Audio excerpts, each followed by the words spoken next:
C मा 7 minute, D मा 9 minute. Question Newton's law of कुलिङमा युज गर्न खोजेको। न्यूटन्स ल अफ कुलिङमा जहिले पनि यस्तो रिजल्ट दिएको रहेछ, 70 बाट 60 बन्यो 3 मिनेटमा,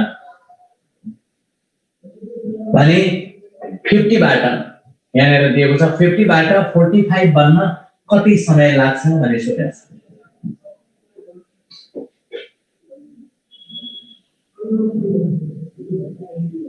सुजन टोटल तिमीले स्टिम र आइस होइन, स्टिम कन्डेन्स भएर जति स्टिम थियो त्यति नै वाटर बन्यो, आइस मेल्ट भएर जति वाटर थियो आइस थियो त्यति नै वाटर बन्यो। त्यसकारण टेम्परेचर बीचको लागि हामीले यो 46 होइन र एन्सर के कुनको 46 चाहियो के भन्यो भन त? विराजले मलाई के भन्यो? विराज थापा 46 होइन र एन्सर भनेछ। What is your things? अघि नकोमा अघिको नमा कहाँ 46 हुन्छ? 46 छँदै छैन, 64। सल्भ गरेर हेर, एकचोटि सल्भ गरेर हेर। ल अब के कुरा भयो भने बिओ सर एन्सर बिओ हुनुपर्छ। सबभन्दा पहिला के लिनु पर्यो? न्यूटन्स ल अफ कुलिङमा जहिले पनि मिल्ने नि याद गर्ने है। अब न्यूटन्स ल अफ कुलिङमा जहिले पनि मिल्ने नि यसको मिन 47.5। अब हामीले पढेको रिजल्ट के थियो? d theta by dt of first by d theta by dt of third is equal to minus k by ms अनि theta 1 minus theta naught by minus k by ms अनि theta 3 minus theta naught. यो cancel गर्दियौ। यो cancel गरिसकेपछि d theta भनेको 70 to 60 10 भयो। d theta is 10 by 3 upon 5 by t या 5 by t is equal to theta 1 भनेको 65 minus 40 by 47.5 minus 40। अब हेर 10t by 15 is equal to 25 by 7.5। 7.5 टू जा भयो, 2 5 जा हुन्छ, 5 5 जा 25। इस कारण t is equal to 5 minute. दुईटा इन्फर्मेसन बताए। न्यूटन्स ल अफ कुलिङमा जहिले पनि मिल्ने नि 4 को सेकेन्ड स्टेप भन्दिनुस् भनेको छ। एउटा त्यहाँ के छ 10 ग्राम स्टिम 10 into 540 भयो प्लस 10 s भनेको 1 भयो 100 माइनस थीटा भयो, अनि अर्कोमा 40 into 80 मेल्ट भयो प्लस 40 s भनेको 1 into थीटा माइनस 0 भयो। सिम्प्लिफाई गर 8 प्लस 8 के छ र त्यसमा? अभी शेख यादव यो एकचोटि फेरि हेर, एकचोटि हाम्रो न्यूटन्स ल अफ कुलिङमा जहिले पनि मिल्ने नि 70 देखि 60 हुनलाई 60 को मिन भनेको 65 भयो र 50 र 45 को मिन 47.5 भयो। र रिजल्ट के छ भने rate of falling temperature directly proportional to difference in temperature between body and surrounding. यो पनि लेख्नु पर्दैन, सिधै लेखे हुन्छ। 40 कसरी भयो? एटमोस्फियर 40 डिग्री सेल्सियस भनेको surrounding is 40। Vijay Singh south surrounding को temperature is 40, theta naught is 40 दिएको छ। यस भन्दा अगाडि तिम्रो न्यूटन्स ल अफ कुलिङमा जहिले पनि मिल्ने नि र result rate of falling temperature directly proportional to difference in temperature use गर्ने। 3 liquids of equal mass are at 10 degrees Celsius, 20 degrees Celsius and 30 degrees Celsius respectively. The specific heat capacity is in 1:2:3. Then find temperature of mixer on mixing. एक में first and third, second में all. तीनटे मिसाउँदा कति हुन्छ? First र third मिसाउँदा कति हुन्छ?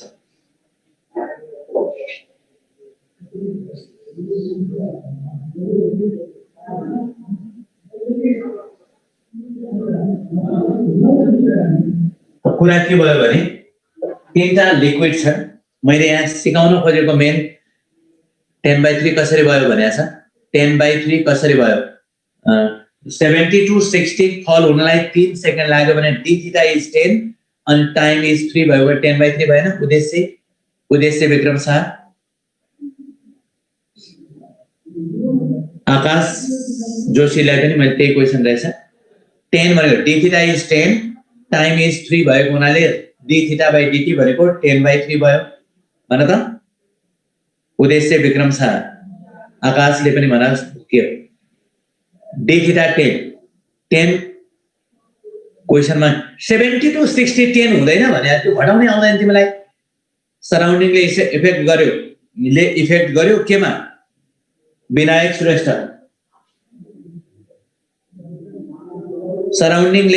सराउन्डिङको टेम Newton's ल मा भनेको बोल्ट्जम्यान कन्स्ट्यान्ट नै हो होइन न्यूटन्स ल मा भएको के भनेको कन्भेक्सन कन्स्ट्यान्ट कन्भेक्टिभ कन्स्ट्यान्ट हो त्यो चाहिँदैन काटिहाल्छ सबै केसमा काटिन्छ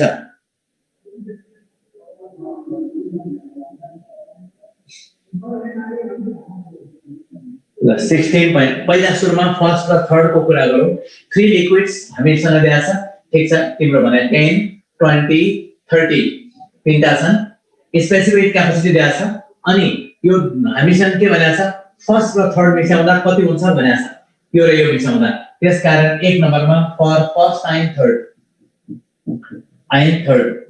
र हामीले बुझेको रिजल्ट के हो भने m_s1 अनि theta minus 10 is equal to m_s3 अनि 30 minus थीटा mm काट दिन्छौं s1 भनेको कति भन्दाखेरि specific capacity is s 1:2 theta minus 10 is equal to 3s s3 is 3s अनि 30 minus थीटा अब हेर त ss काटिन्छ theta minus 10 is equal to 90 minus 3 theta अनि और theta is equal to 100/4 is equal to 25 कसरी आयो तिम्रो 16.7 लेखा छ 25 हो एकदम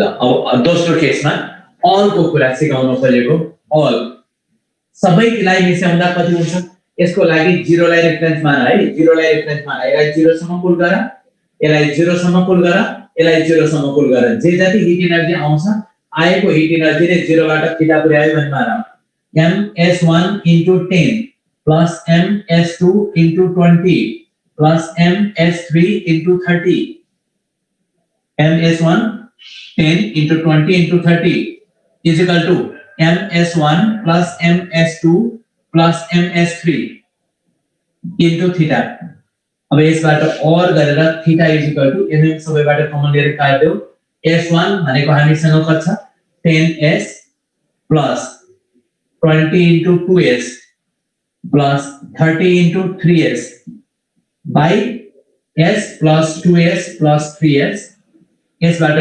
40 plus 20 50 50 plus 90 140 by 6 is equal to 70/3 degree Celsius मैले यहाँ तिमीलाई सिकाउन खोजेको यही मात्र हो 3 वा 3 भन्दा बढी मटेरियल छन् भने 0 लाई रेफरेन्स मान्ने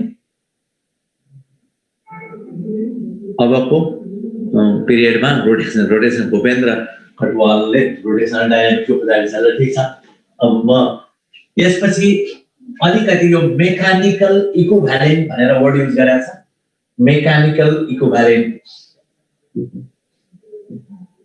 त्यो भनेको मेकानिकल एनर्जी बराबर हिट एनर्जी युज गर्न खोजेको हो यसमा 1 क्यालोरी बराबर 4.2 जूल हुन्छ र 1 क्यालोरी पर ग्राम भनेको 4200 जूल पर केजी हुन्छ यो एउटा कन्भर्सन याद गरिराख्ने मेकानिकल इक्विभ्यालेन्ट भनेको मेकानिकल एनर्जी र त्यसको इक्विभ्यालेन्ट हिट एनर्जी हो mechanical equivalent means mechanical energy र त्यसको equivalent hit energy example 1 the difference in temperature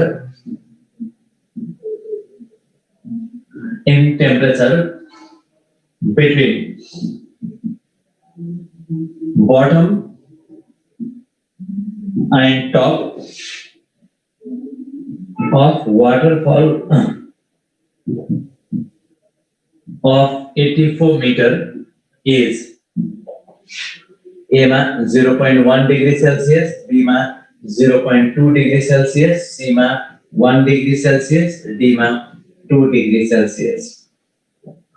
waterfall मा टप र बटम को दुई को बुझेन मिनिङ के छ भन्देखि दुई वा दुई भन्दा बढी मटेरियल छन् भने सुभाष रिमाल दुई वा दुई भन्दा बढी मटेरियल छ भने त्यसलाई 0 मा कुल गर्ने m1 s1 into θ1 minus 0 गर्दा θ1 हुन्छ m2 s2 θ2 minus 0 गर्दा θ2 हुन्छ सबैलाई 0 मा कुल गर्ने जे जति हिट एनर्जी आउँछ आएको हिट एनर्जीले सबैलाई 0 बाट θ पुर्यायो भने मान्ने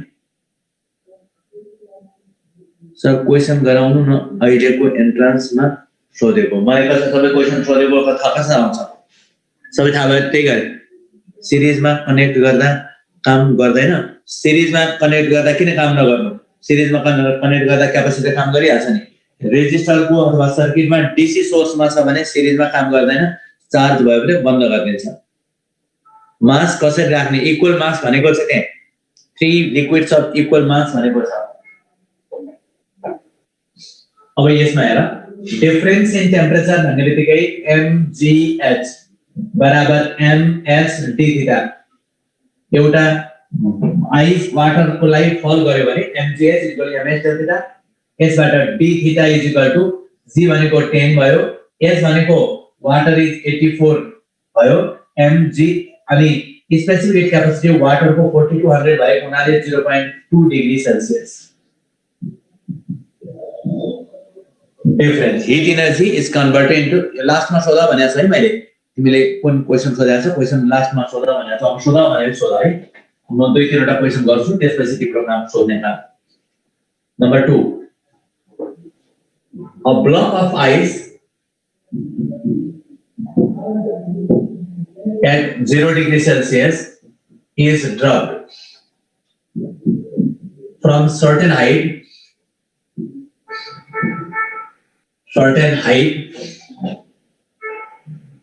so that it just melt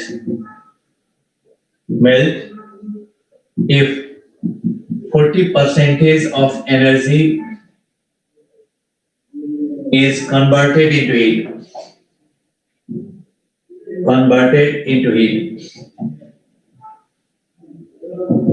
The height is A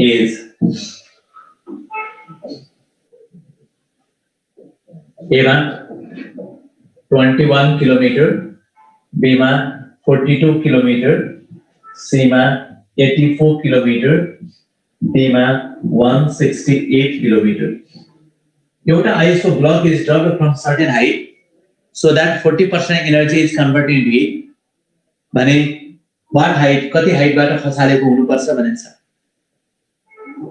condition के भयो 40% of mgh is equal to ms delta cancel कर दो अनि d theta is equal to 0.4 g भनेको 10 s भनेको ठाउँमा कति छ भन्दाखेरि हामीसँग निकाल्नु छ d थीटा होइन s निकाल्नु छ d थीटा यो मिलेन मेल्ट भनेको रहेछ मेल्ट भनेको ठाउँमा mlf यो क्यान्सल गर्दियौ अनि h बराबर अनि 80 ल्याटिट्युड 80 into 4200 80 into ल्याटिट्युड भनेको 80 क्यालोरी पर ग्राम 1 क्यालोरी पर ग्राम भनेको 4200 जूल पर केजी हुन्छ 0.4 into g भनेको 10 सिम्प्लिफाई गर्यो भने 84000 metre is equal to 84 kilometre त्यो ब्लकलाई 84 किलोमिटर को हाइट बाट खसालेको हुनुपर्छ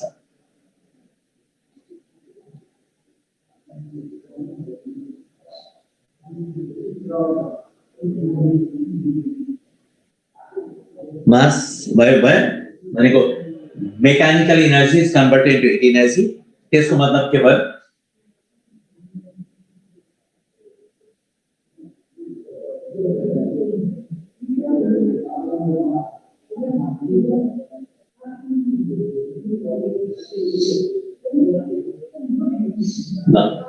अर्को question Number next 3, find velocity of bullet at 30 degrees Celsius incident on block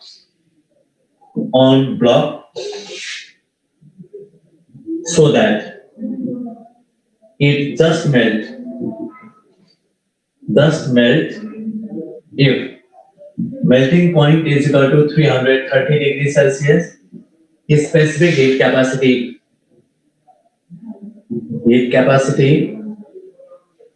is equal to 0.08 calorie per gram per degree Celsius, and latent heat of fusion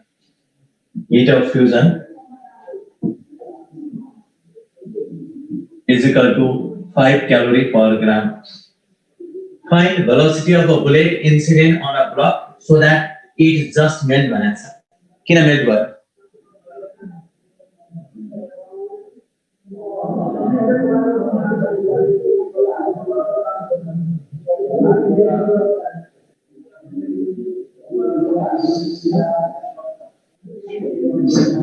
अब हेर त हामीले बुझे अनुसार काइनेटिक एनर्जी भनेको half mv square is equal to ms del theta plus mlf. किनभने 30 degree मा त मेल्ट हुँदैन. सबभन्दा पहिला 40% को भ्यालु 40% भनेको टोटल मेकानिकल एनर्जी भनेको mgh. Total mechanical Anil Gautam total mechanical energy mgh त्यसको 40% हिटमा बदलियो भनेको 40% of mgh is equal to ms theta. 40 to 100 कसरी भन्दाखेरि 1 क्यालोरी पर ग्राम भनेको 40 to 100 जूल पर केजी हो. एसआई मा राख्ने एसआई मा मात्र राख्ने के को ठाउँमा के कहाँ छ र अनिल गौतम के को ठाउँमा के भनेको थियो तिमीले भनेको बुझेन. 40% of mgh is equal to mlf लेखेको latent heat 80 calorie per gram भएको हुनाले 80 * 4200 राखेको. अनिल गौतम अब हामीले यति कुरा गरिसकेपछि mm सबैबाट कमन लिएर काट्दियौ v²/2 s भनेको 0.08 into 40 to 100 अनि into 330 minus 30 plus latent heat भनेको 5 into 40 to 100 यसबाट v is equal to 8 into 42 into 300 plus 5 into 40 to 100 solve गर्दियौ metre per second. Kinetic energy is converted into heat energy. यो question नै बुझेन सुभाष नेमालले के बुझेन भन. के भयो भने एउटा बुलेट कति डिग्रीमा इन्सिडेन्ट अन अ ब्लकमा इन्सिडेन्ट भएपछि रोकियो होला. ब्लकमा इन्सिडेन्ट भएपछि बुलेट रोकियो होला. त्यो रोकिएपछि यसले क्यारी गर्ने काइनेटिक एनर्जी केमा बदलियो र कति भेलोसिटी भएर हिट गर्यो भने इन्सिडेन्ट भयो भने मेल्ट हुन्छ रे. मेल्ट हुन्छ भने 30 डिग्री को बुलेट त मेल्ट हुँदैन. पहिला 330 मा पुर्याउनु पर्यो अनि मेल्ट हुनु पर्यो. अघि वाटरको केसमा ms डेल थीटा मात्र गरेका थियौ. आइसको केसमा mlf मात्र गरेका थियौ. अरु एनर्जी केही पनि भनेको छैन भने 100% mechanical energy is converted into heat energy. केही पनि भनेको छैन भने 100% mechanical energy is converted into heat energy. 100% mechanical energy is converted into heat energy. Number 4. A block of ice of 40 kg at 0 degree Celsius is pushed on rough floor of coefficient of friction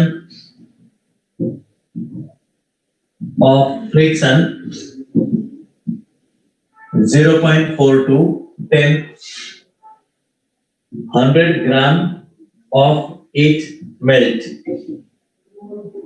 The distance to which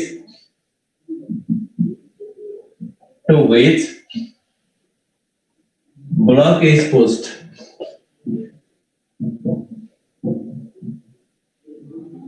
is A मा 50 meter, B मा 100 meter, C मा 200 meter, D मा 400 meter. एउटा ब्लकलाई push गर्दाखेरि melt भयो रे किन? ब्लकलाई push गर्दाखेरि मेल्ट भयो। युनिट चेन्ज नगरिकन सीजीएस मा राख्न हुँदैन। सीजीएस मा राख्यो भने फेरि क्यालोरीको कुरा हुन्छ, फेरि गाह्रो होला त्यो विपिन खाती विचार गर्ने कि हिट इनर्जी पनि जुलमा भयो, मेकानिकल इनर्जी पनि जुलमा भयो भने W बराबर H लेख्न मिल्छ। तर तिम्रो भने जस्तो सिधै युनिट चेन्ज नगर्ने भनेपछि एउटा सीजीएस मा क्यालोरीमा आउँछ, एउटा जुलमा आउँछ अनि गडबड हुन्छ। विपिन याद गरेर राख्नु। त्यो फ्रिक्सनले हिट दिन्छ। फ्रिक्सनले हिट भन्दा पनि work done against friction, work done against friction, friction is equal to heat developed, heat developed. अब वर्क डन अगेन्स्ट फ्रिक्सन भनेको कति भन्दाखेरि फ्रिक्सनल फोर्स इन्टु एस बराबर एमएलएफ। हिट डेभलप्ड भनेको ल्याट एमएलएफ, मेल्ट भनेको छ एमएलएफ। अनि हिटले गर्न सक्छ दुईटा काम, कि त टेम्परेचर चेन्ज गर्छ कि त स्टेट चेन्ज गर्छ। Mu MG into s is equal to MLF. अब हेर त एस चाहिएको छ, हामीसँग कति मेल्ट भयो भनेको छ 100 ग्राम मेल्ट भयो रे। 100 into 10 to the power -3 into 80 into 4200 भइहाल्यो। अनि एम भनेको 40 केजी इन्टु जी भइहाल्यो, इन्टु म्यू भनेको 0.42। सिम्प्लिफाई गरेर हेर, अनि 42 100 जा हुन्छ, अनि यो तीनटा क्यान्सल भयो, अनि 4 2 जा 8 200 मिटर। यही क्वेशन भन्ने छैन। मिनिङ के हो, अहिले कहाँ राइजिङ टेम्परेचर मेटल ब्लक भन्यो भने के गर, F of friction into s बराबर एमएस डेल्टा गर। अघि मलाई त्यो हिजो क्वेशन सोधेको थियो गर भने के भनेको थियो त, मास नि ग्राममा ले होइन एसआई सिस्टममा। Heat engine is involved in exchange of heat. तीनटा इनर्जी भनेको छ, अनि कसरी हुन्छ भाउ त्यो एउटा 1915 -40 एक्सचेन्ज अफ हिट। ल एकचोटि यसो होला तिम्रो भनेको अनुसार त्यो अलिकति राम्रो लेखेर हो कि भने जस्तो लाग्यो। -Q achieving 50% efficiency. एउटा दियो तिमीले 1915 एक्स, एउटा दोस्रो दियो -40, तेस्रो दियो 125। एक्सचेन्ज गर्छ भनेको मतलब हिट इन्जिनले एक्सचेन्ज गर्ने भनेको के पढाएको छौ हामीले पढेको कुरा एकचोटि तिम्रो भनेको। अनि इटा इज इक्वल टु 50% छ भने what is the in one cycle भनेको छ, find the value of Q भनेको छ। क्यू कि -Q लेखेको छ फेरि तिमीले माथि। आइन क्यू माइनस क्यू यतिवटा दिएको छ। यो र क्यू को भ्यालु निकाल भनेको छ। तर तिम्रो लेखाइ अलिकति त्यहाँ त्यसो थिएन, नहुनु पर्छ। किनभने हेर त हिट इन्जिनमा सोर्स हुन्छ, सोर्सबाट एक्सचेन्ज हुन्छ, सोर्सबाट लिन्छ, हामीले Q1 भनेको छौं। त्यसपछि यसमा केही काम गर्छ W भनेको छौं यसलाई, अनि त्यसपछि बाँकी फाल्छ Q2 भनेको छौं हामीले पढेको यो सिंक हो। यो तिमीलाई एउटा Q1 एउटा W एउटा Q2। अब यहाँनिर के भयो, Q1 यति एब्जर्ब गर्यो भनेर मानौ, अनि यति वर्क डन हो भनेर मान्यो। यो माइनस के लेखाएको छ तिम्रो त्यसमा मिरा छैन, त्यो क्वेशन अलिकति क्लियर छैन त्यहाँ। तिमीले बढी सार्यो अथवा त्यो भन्ने मान्छेले कम्प्लिट भनेर। मिनिङ के हो, एक्सचेन्ज भनेको के हो भने सिस्टमबाट लिएको एउटा, अनि इफिसिएन्सी 50% छ भने तिमीलाई यो थाहा भइहाल्छ। इफिसिएन्सीबाट तिमीले इफिसिएन्सी W/Q1 * 100% गरेर W निकाल्न सक्छौ। W निकाल्यो भने Q2 कति हुन्छ निकाल्न सक्छौ, जे चाहियो त्यो आउँछ। क्वेशनमै अलि गडबड लेखेको छ। ल अब के कुरा छ भने सोधे। सेकेन्ड स्टेप अगेन होइन, क्वेशन त्यो तिम्रो साथीले जो सुजन थापालाई क्वेशन दिएको क्वेशन नै अलिकति त्यहाँ मिस्टेक हुनुपर्छ। मिस्टेक पनि कहिलेकाहीँ हुन सक्छ, तर 4वटा हुँदैन, 2टा दिएको हुन सक्छ। त्यसले लेख्दाखेरि मिस्टेक भयो, याद गरे भएन भनौँ न। हामीलाई नि क्वेशन त आउँदैन के क्वेशनको सरो मार्छ। बेसिक कन्सेप्ट बुझाउ मात्र भन्नु पर्छ। टपिक सोध्नु पाइन्छ, अर्को टपिक सोध्न त पाइन्छ अहिले, अब टाइप गरिछ भन्नेमा हो। सोध्न त जे पनि पाइन्छ नि। फिजिक्सको के पनि result change in potential energy of body when it is taken height equal to 1/3 of radius of Earth. Change in potential energy height 1/3 of radius of Earth. Earth को radius को 1/3 मा हेर त, एउटा बडी को मास m भएको बडीलाई s बराबर r/3 मा लियो भने what is the change in potential energy भनेको छ। del p बराबर del p बराबर g ठुलो m सानो m by माथिको भनेको r भनेको r plus h लेख्नु पर्यो minus g ठुलो m सानो m by r change in potential energy भनेको यो फर्मुला हो यसबाट g ठुलो m सानो m कमन लिँदै नि 1 by r minus 1 by r अनि h भनेको ठाउँमा r by 3 लेख्दै नि यसबाट gm भनेको gr स्क्वायर हुन्छ इन्टु m लेख्दै नि यो रिजल्ट हेर त यसबाट कति हुन्छ त भन्दाखेरि 1 by r minus अनि यो माथि जाँदा 3 by 4r हुन्छ अनि 4 minus 1 यसबाट gr square into m into 1 by यो 4 भएपछि 1 by 4r हुन्छ r एउटा काटिन्छ अनि mgr by 4 यसको टर्ममा लेखा छ भने r भनेको h by 3 भएको हुनाले 3s भएको हुनाले 3mgs by r 4 कति लेख्न छ आवश्यकता अनुसार लेख यो टाइम कसरी फिनिश हुन्छ रुपेश मास र लेन्थ दिएको छ अनि एरर इन डेन्सिटी दिएको छ डेन्सिटीमा एरर भनेको मास बाइ भोल्युम भनौं भोल्युम भयो अनि मास बाइ l क्यूब भयो त्यसपछि del rho by rho is equal to del m by m into 3 times यो क्यूब भयो नि 3 times and del l by l maximum possible error भने पनि प्लस माइनस हुन्छ जोड दिए भइहाल्यो resultant force when charge placed in vertices of triangle यो त अस्ति पनि मैले गराए ट्रायंगल को भर्टेक्स मा लगायो भने थर्ड भर्टेक्स मा चाहिन्छ यहाँनेर एउटामा 2 माइक्रो कोलुम अर्कोमा 2 माइक्रो कोलुम यसमा फोर्स चाहियो भने यसमा चार्ज दिनुपर्छ यसको इन्टेन्सिटी र यसको इन्टेन्सिटी निकाल्ने